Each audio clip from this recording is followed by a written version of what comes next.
Bonjour à toutes, bonjour à tous et bienvenue à ce YouTube Live AQC TV en direct de la Fédération française du bâtiment Auvergne-Rhône-Alpes.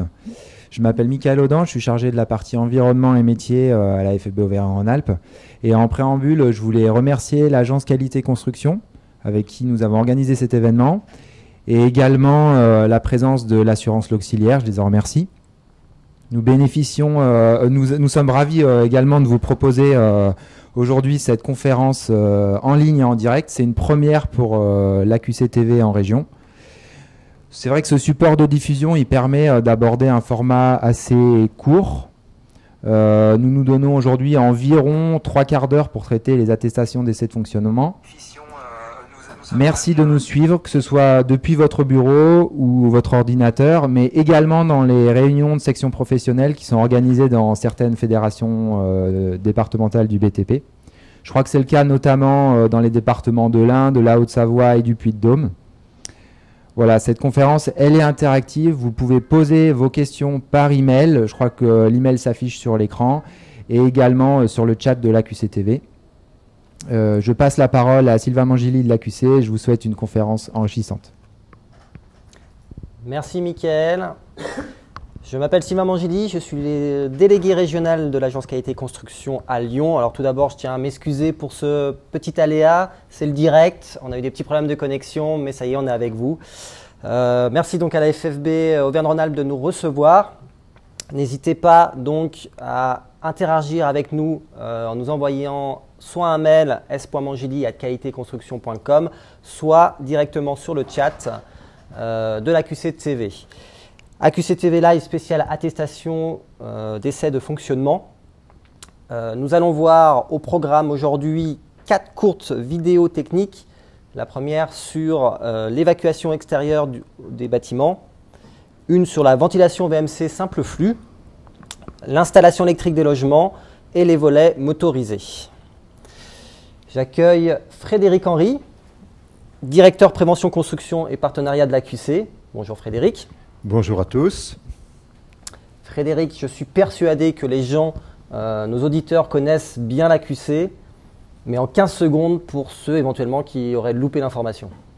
Alors, ce qu'est l'agence Qualité Construction, c'est une association d'intérêt général qui regroupe à peu près 45 membres qui sont les représentants des grands acteurs de l'acte de construire en France. Et notre objectif, c'est de travailler sur la qualité, c'est-à-dire réduire la pathologie. En d'autres mots, si vous voulez, on est un peu comme la prévention routière, mais pour le risque construction. Merci. AQC TV spécial, fiche d'attestation d'essai de fonctionnement. En pratique, Frédéric, c'est quoi? Alors, les attestations d'essai de fonctionnement, pour les plus anciens, c'est ce que l'on appelait les essais COPREC. Donc, qui ont été arrêtés il y a déjà une vingtaine d'années pratiquement. Donc, ce sont des documents que vont remplir les installateurs et les remettre à ceux qui le demandent. Quel est leur objectif à ces fiches?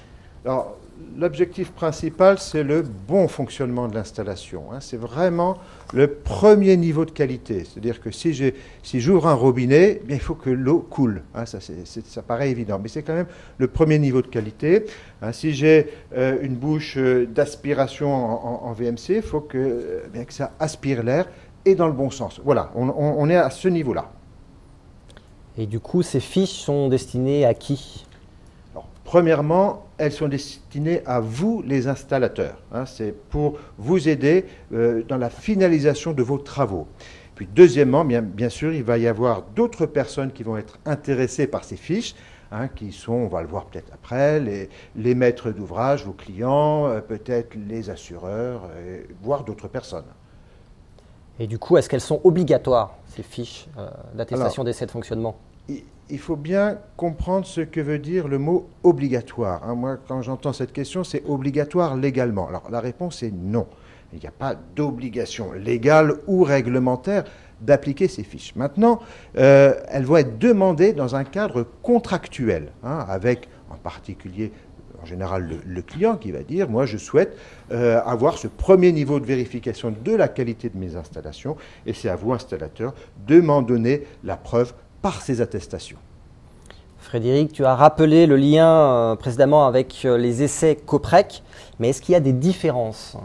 Bien, oui, il y a heureusement quelques différences. Je vous ai dit qu'on avait arrêté ces essais Coprec il y a une vingtaine d'années, et en 20 ans, le bâtiment a beaucoup bougé, donc il y a des évolutions techniques. Tout d'abord, il y a ce point important. Ensuite, il va y avoir des évolutions sur les sujets traités. Il y a quelques sujets qui ont été abandonnés. Je pense à des sujets très spécifiques comme les fluides médicaux, comme les escaliers mécaniques. Et en revanche, d'autres sujets vont être ajoutés. On va dire peut-être tout ce qui tourne autour de l'informatique qui va être intégré dans ces attestations d'essais de fonctionnement. Et enfin, une nouveauté aussi, c'est que ce sont des outils mis à la disposition des différents acteurs, mais il n'y a plus, je reprends ce terme, d'obligation, entre guillemets, d'obligation contractuelle, comme c'était le cas il y a quelques dizaines d'années, où il y avait des missions du bureau de contrôle, du contrôleur technique qui collectait ces fiches, qui les donnait au maître d'ouvrage, lui-même le donnait à son assureur. Donc ça, c'est fini. Alors justement, quelles sont les limites de ces fiches alors ? Alors, les limites, ce n'est d'abord pas de l'autocontrôle de l'entreprise. Ces fiches ne se substituent pas à votre autocontrôle. Ça, c'est important. Puis une autre limite peut-être, ce n'est pas des fiches qui vérifient le bon dimensionnement de l'installation, voire le bon réglage d'une installation, par exemple de chauffage. Ce n'est pas ça. On est bien sur du fonctionnement. Ça marche ou ça ne marche pas. Très bien, merci Frédéric. Je vous propose du coup de regarder une première vidéo technique pour expliciter justement une première fiche d'attestation d'essai de fonctionnement sur la VMC Simple Flux. À tout de suite. Bonjour, Erwan Bidan, je suis ingénieur prévention construction à l'agence Qualité Construction et je suis en charge du projet attestation d'essai de fonctionnement au sein de l'agence. Les données issues de l'Observatoire de la réglementation technique collectées entre 2005 et 2009 montrent que l'origine des désordres et des non-qualités provient donc dans 30% des cas des bouches d'entrée d'air, dans 20% des cas des bouches d'extraction et dans 30% des cas de débits d'air qui sont insuffisants. Les données issues de l'Observatoire ex-bâtiment performant de l'AQC remontent des événements similaires. L'origine des non-qualités concernant les bouches d'amener d'air concerne soit leur absence, soit un nombre insuffisant, soit des modules qui ne sont pas adaptés. Concernant les bouches d'extraction, ce qui est remonté, c'est des dimensionnements qui ne sont pas adaptés, des mauvais positionnements, pas au niveau des bonnes pièces. Ces éléments de non-qualité peuvent générer donc une diminution de la qualité de l'air intérieur, voire, dans certains cas, l'apparition de moisissures. Les essais proposés dans les attestations d'essais de fonctionnement ventilation simple flux visent de manière simple à prévenir ces éléments de non-qualité. Les essais doivent être réalisés donc, une fois que l'ensemble de l'installation est réalisé, c'est-à-dire le groupe de ventilation installé, raccordé, les manchettes souples raccordées aux bouches d'extraction, les grilles d'entrée d'air au niveau des menuiseries positionnées. Et une fois que le détalonnage des portes est réalisé pour vérifier un bon transfert. Donc les essais doivent être réalisés à l'aide d'un multimètre pour contrôler l'alimentation du groupe de ventilation, d'un débitmètre et d'un pressiomètre. Ces essais débutent par le contrôle du bon fonctionnement du groupe de ventilation. Est-ce qu'il extrait correctement? Dans un deuxième temps, si vous êtes sur de la maison individuelle ou du collectif, les essais vont légèrement différer. Dans le cas de la maison individuelle, le premier essai va consister à mesurer le débit d'air au niveau des bouches d'extraction. Si vous avez une bouche à débit réglable, vous devez procéder à une mesure du débit d'air au débit minimum et au débit maximum. Dans le cas de bâtiments collectifs équipés de bouches d'entrée d'air autoréglables, vous devez procéder à un débit d'air au niveau de la bouche la plus défavorisée pour voir si vous êtes dans la plage de débit préconisée par l'étude, mais également au niveau de la bouche la plus favorisée. Dans le cas de bâtiments équipés de bouches d'entrée d'air hygroréglables, vous devez procéder à une mesure de la pression d'air au niveau de la bouche la plus défavorisée pour voir si vous êtes dans la plage de l'étude, mais également au niveau de la bouche la plus favorisée. Dans le cas d'entrée d'air qui se déclenche par détection de la présence, vous devez vérifier la présence de piles, mais également que la ventilation se déclenche bien lorsqu'une personne rentre dans la pièce. L'ensemble des essais qui vient d'être décrit doit être renseigné dans la fiche d'enregistrement qui est jointe avec l'attestation d'essai de fonctionnement. On se retrouve en direct sur la QC TV Live. N'hésitez pas à poser vos questions et à interagir avec nous sur l'adresse email qui s'affiche en bas ou directement sur le chat AQC TV Live. Frédéric, quels sont les sujets couverts par ces fiches d'attestation d'essai de fonctionnement? Alors les grandes thématiques sont autour des installations électriques, des réseaux d'eau intérieurs, des portiers électroniques, l'évacuation extérieure, les évacuations extérieures du bâtiment, ventilation mécanique contrôlée simple flux, les fiches sur le chauffage, les portes et portails, portes automatiques piétonnes et les réseaux de communication VDI, voix, données, images. Et est-ce que cette liste a vocation à s'enrichir? Oui, on va continuer bien évidemment sur divers sujets. Actuellement, on est sur les volets manuels ou motorisés, sur les protections solaires motorisées et sur les ventilations mécaniques double flux. Et est-ce que ces fiches sont toutes pareilles? Est-ce qu'elles ont la même structure? Oui, on s'y retrouve assez facilement dans ces fiches, vous pourrez les consulter. Alors déjà, il y a une petite partie explicative, un petit peu ce que l'on fait là ce matin avec vous. Ensuite, on va décrire toujours rapidement l'équipement qui va être concerné. Dans certains cas, il faut aussi qu'on étudie l'échantillonnage, parce qu'on ne va pas faire 100% des essais, dans certains cas, quand on a des chantiers très importants. Donc ça, on précise quel échantillonnage il faut avoir. Ensuite, on va vous aider et on va vous décrire les essais à réaliser. Et là, j'insiste, ce sont des essais simples. Ce sont des essais qui vont être utilisés avec votre boîte à outils de chantier. Il n'y a pas de choses complémentaires à prévoir. Et enfin, il y a la fiche elle-même qu'il faut remplir et retourner. Alors, avant de prendre vos premières questions, je vous propose de regarder une autre vidéo sur les volets motorisés. Bonjour, je suis Michel Lyon, consultant pour la QC et je vais vous présenter l'attestation d'essai de fonctionnement des volets manuels ou motorisés. Cette description des essais concerne les volets battants, coulissants ou roulants. Les volets sont principalement deux fonctions, l'anti-intrusion et l'occultation. Les principales malfaçons constatées sont des défauts de fixation, des défauts de guidage, des défauts de fonctionnement des automatismes. L'objectif de ces essais de fonctionnement est de vérifier le bon fonctionnement des volets et de réduire ainsi les malfaçons et le coût du parfait achèvement. Pour réaliser ces essais, il faut disposer des instructions d'utilisation et d'entretien des volets. La pose des volets s'est faite après la réception des supports. Les volets doivent être propres et toutes les fixations des parties fixes ou mobiles doivent être vérifiées et resserrées. Les automatismes sont bien sûr raccordés au circuit électrique. Un rappel, les produits doivent satisfaire aux normes, notamment la résistance du tablier pour les volets roulants. Alors les équipements à contrôler sont les volets coulissants, les volets battants, les volets roulants et les commandes individuelles centralisées ou groupées. Pour les essais, il faut se munir d'un multimètre, d'un mètre et d'un niveau. Les essais à réaliser devront porter sur l'ensemble des équipements. Alors ce qu'il faut contrôler, c'est les critères fonctionnels, c'est-à-dire l'efficacité des réglages fin de course et le verrouillage des volets. Il faut aussi vérifier le bon adressage des télécommandes et le respect des programmations. Les critères d'aspect, en vérifiant l'aspect de bombement du tablier, des lames et les traces d'usure prématurée. Il faut également vérifier les critères d'occultation, en vérifiant l'obscurcissement acceptable ou pas en fonction des tolérances du DTU. Enfin, les critères de résistance à l'intrusion. Il faut rappeler qu'à minima, les volets doivent, en position fermée, ne pas être démontables, ainsi que les accessoires. Enfin, l'enregistrement des essais réalisés est consigné sur une fiche qui est proposée dans le document. Alors, retour en direct. Alors, vous avez pu constater qu'en début de vidéo, on ne peut pas s'empêcher de parler un petit peu des points de vigilance à avoir sur des procédés. Frédéric, d'où viennent ces données techniques de sinistralité?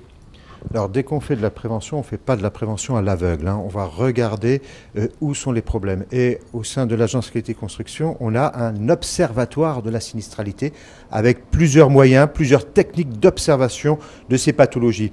Alors, j'en cite une, et vous l'avez entendu dans les vidéos, c'est notre base de données SICODES, système de collecte des désordres qui répertorie plus de 500 000 rapports d'experts dans le cadre de l'assurance construction, hein, et qui nous permet d'avoir des signaux forts ou faibles d'ailleurs, hein, sur les points sensibles. Donc on va partir de toutes ces données, on va les analyser et on va dire c'est là qu'il faut travailler pour essayer de réduire cette pathologie. Donc ça c'est un point important. Bien évidemment, nos autres systèmes d'observation vont être utilisés aussi, hein, et il y a un autre point sur lequel j'insiste aussi, ou que je présente, c'est le contrôle réglementaire des règles de construction. C'est-à-dire que vous savez que les personnes du ministère en charge du logement font des contrôles réglementaires, hein, partout en région, et ont aussi des bases de données. On est très souvent en contact avec eux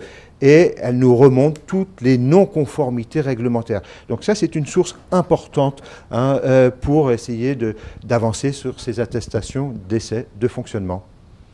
Merci Frédéric. Alors nous avons 3 petits mails, donc je vais essayer de les classer. Le premier, un petit mail nous disant qu'il y a des petits problèmes de connexion, donc ça peut arriver, on est désolé, c'est une grande première, donc on s'en excuse et je vous remercie de rester avec nous. Le deuxième, peut-être pour Frédéric, où peut-on trouver les fiches d'attestation d'essai de fonctionnement? C'est vrai qu'on a oublié de le dire. Alors, ces fiches d'attestation d'essai de fonctionnement, vous les trouvez sur notre site internet, hein, Agence Qualité Construction, donc vous les retrouvez assez facilement. Sinon, je pense par le biais de vos organisations professionnelles qui vont vous aider à vous les procurer. La troisième question, le troisième mail, c'est qui nous arrive d'Auvergne. Qui décide des sujets et qui rédige les fiches d'attestation d'essai de fonctionnement? Alors, vous imaginez bien qu'au sein de l'agence Qualité Construction, on a beaucoup de demandes de sujets, hein, sur les questions de qualité ou de pathologie. Donc, on collecte toujours tous ces sujets et puis c'est l'agence Qualité Construction qui va décider de traiter tel ou tel sujet. Mais quand je dis l'agence Qualité Construction, ce n'est pas nous, hein, ce sont les représentants, hein, qui participent à tous nos groupes de travail, toutes nos commissions qui vont dire attention, là, en fréquence, attention, là, en gravité, hein, en coût, ou en futur sinistre, il faudrait tout de suite prévenir les acteurs de la construction. Donc, faites quelque chose, travaillez sur ce sujet-là. Hein, donc, au sein de groupes de travail après, on rédige tous ces documents, et entre autres les attestations, et on les publie.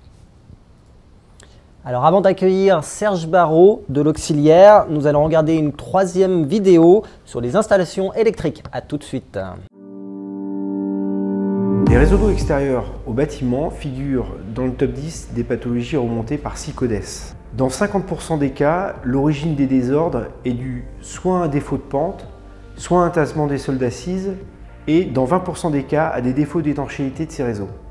Donc l'objectif des essais proposés dans l'attestation d'essais de fonctionnement sur les réseaux d'eau extérieurs au bâtiment vise à apporter un contrôle permettant de prévenir ces désordres.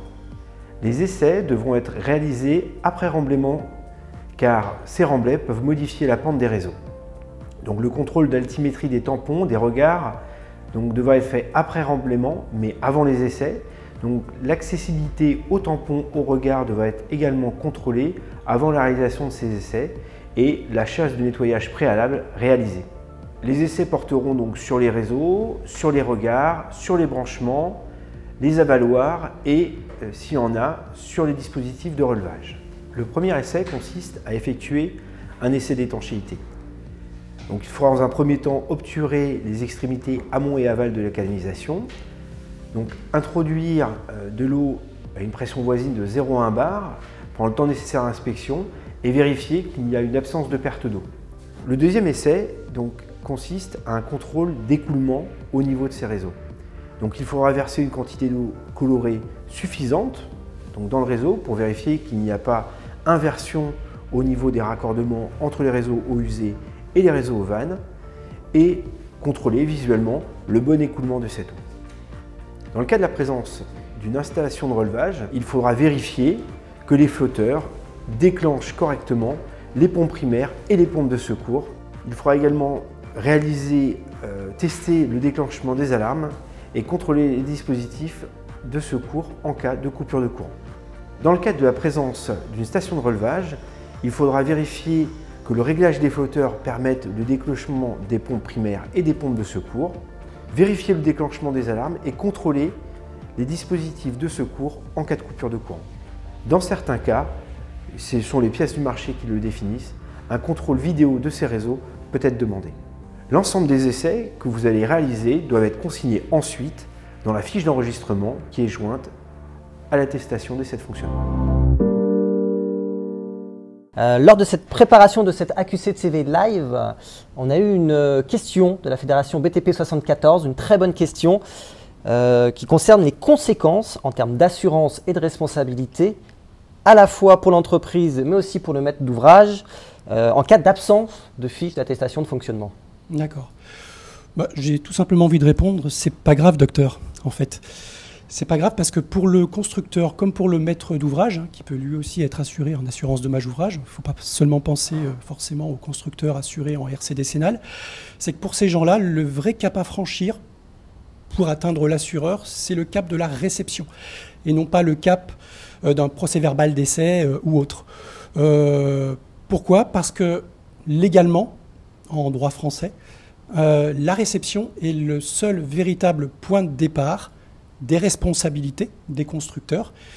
Et donc, comme ces responsabilités, sur ces responsabilités viennent s'adosser les garanties d'assurance, eh bien, la réception reste et demeure le véritable point de départ des garanties que va octroyer l'assureur à partir donc de cette réception qui va être prononcée donc entre le maître de l'ouvrage, puisque c'est également l'autre point différenciant avec les essais.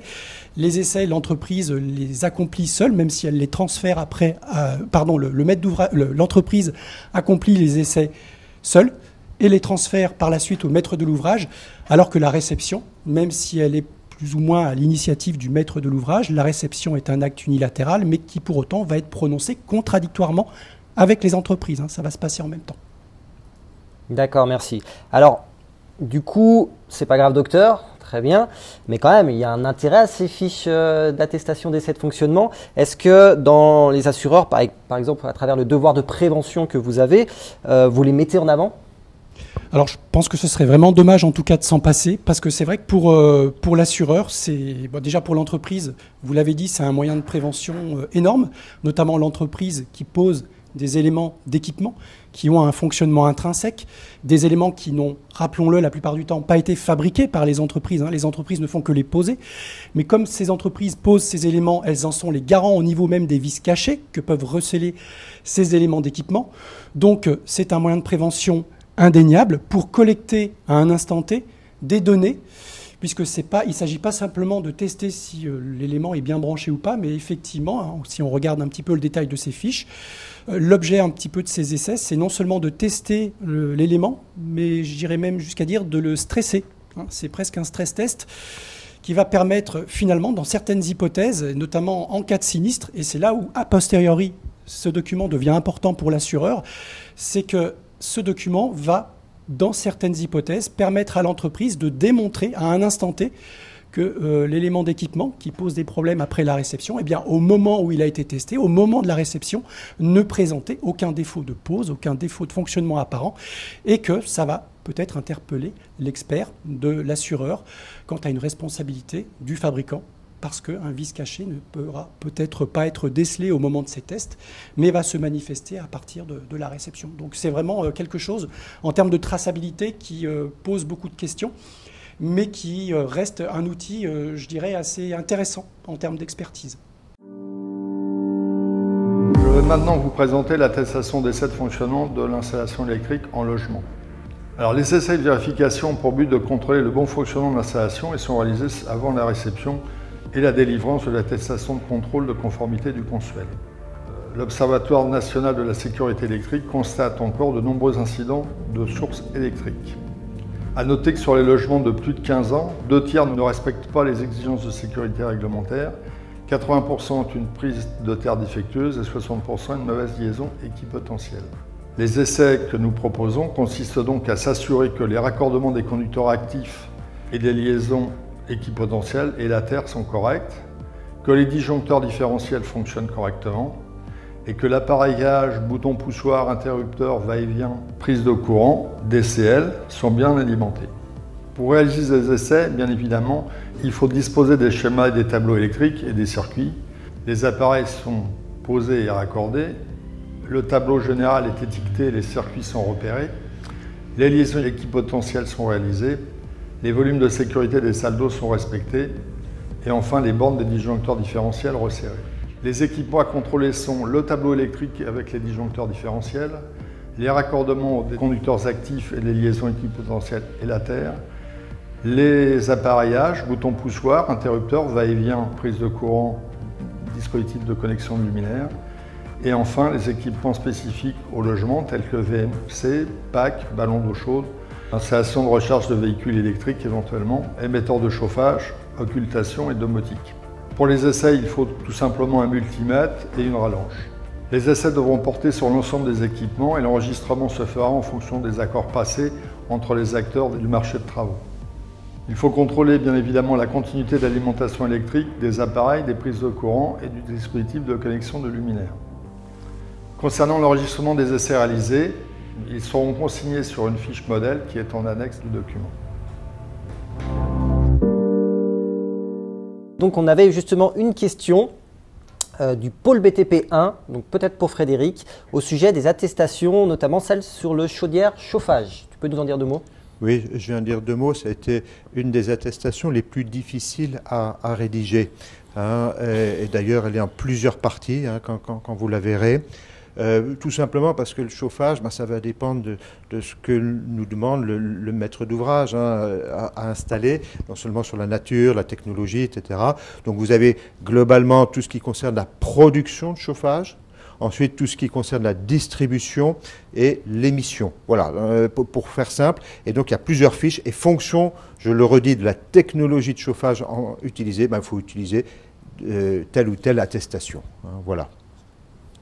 Merci Frédéric. Alors une autre question, je vous remercie d'avoir posé toutes ces questions et d'être aussi patient donc, avec nos petits problèmes techniques. La question peut-être encore pour toi Frédéric, les attestations d'essai de fonctionnement couvrent certains équipements, bien entendu en technique courante. Si j'utilise un procédé innovant sous avis technique ou DTA par exemple, et qu'il n'y a pas d'attestation existante, que dois-je faire? Alors c'est vrai que les attestations d'essai de fonctionnement concernent la plupart des équipements, mais pas 100%. Donc ça, c'est important. Tous les équipements ne sont pas concernés, entre autres ceux en technique nouvelle, en technique innovante. Ça, il n'y a pas d'attestation d'essai de fonctionnement. Dans ces cas-là, il faut que vous, installateurs, peut-être en lien avec le fabricant, définissiez cette attestation d'essai de fonctionnement, les essais qui sont à réaliser, peut-être aller voir dans la fiche technique, peut-être dans l'avis technique, vous définissez le protocole et vous le proposez ensuite à celui qui vous le demande. Merci Frédéric. Je regarde, nous n'avons plus de questions qui arrivent, donc cet AQC TV Live touche à sa fin. Il me reste bien sûr à remercier la FFB, Michael Audan pour l'accueil, Serge Barraud de l'Auxiliaire, merci beaucoup d'être venu, Erwan et Michel et Frédéric, Davy pour la technique, Davy Michalet pour ne pas le citer. Et je tiens vraiment à vous remercier. Alors, je tiens d'abord à m'excuser pour ces petits problèmes techniques que nous avons pu rencontrer, des petits problèmes de connexion. Alors, c'était une grande première pour nous. Ça nous donne une idée d'ailleurs, de se dire peut-être qu'il faudrait qu'on fasse une fiche d'attestation d'essai de fonctionnement pour les AQC TV Live. Donc, on va plancher sur le sujet. Et enfin, il me reste à vous remercier, vous. Vous avez été nombreux à nous suivre. Je remercie toutes les fédés départementales qui se sont réunies autour de cette première, cette AQC TV Live. On va se quitter avec une dernière petite vidéo sur les fiches d'attestation d'essai de fonctionnement. Et je vous souhaite une excellente journée. À bientôt.